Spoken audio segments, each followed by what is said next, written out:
Okay, so let's move on to 15. It is given that fx equals x cubed plus 3qx squared plus 2, where q is a real constant.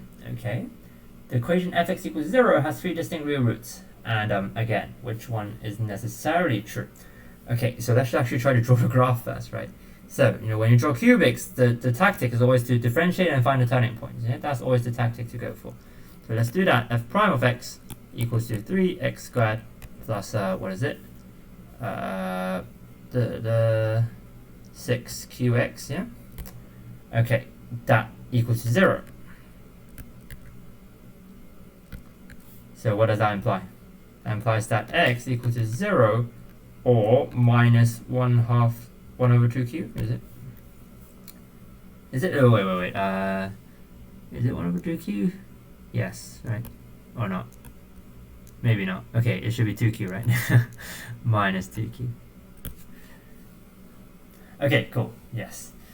Fine. So, well, let's try to draw it then. So, we know that it passes through the y-intercept is 2, right? We know that. So, we could either set it as a minimum or a maximum. What do we think? Well, if I set it as a max, it goes like this.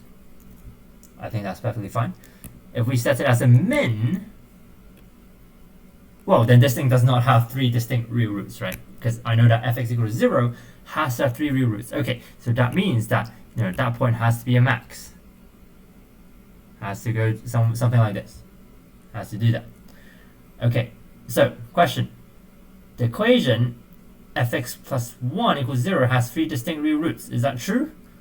Well, I'm afraid not quite, right? Because if I move it a bit, move it up, such that this point is, way high up, higher than the x-axis, then you're in trouble. So that's no good.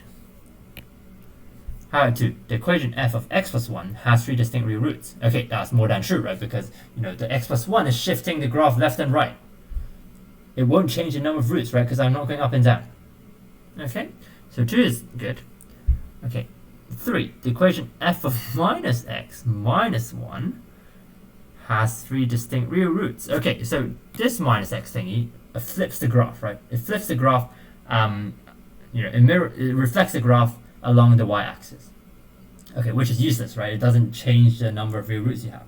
Now, what happens if you subtract 1? So I'm going down by 1, right? But I know that this y-intercept is 2. Right, I know that. So if I shift it down by 1, the y-intercept is still here. What does that guarantee? That does guarantee that there are still 3 distinct real roots, right? Because this max is not below the x-axis yet. Okay, so that's why we know 3 is also true. Well, in that case, we could conclude that the answer is G. Okay, so just differentiate properly, draw the graph, and think about it, then you'll be fine.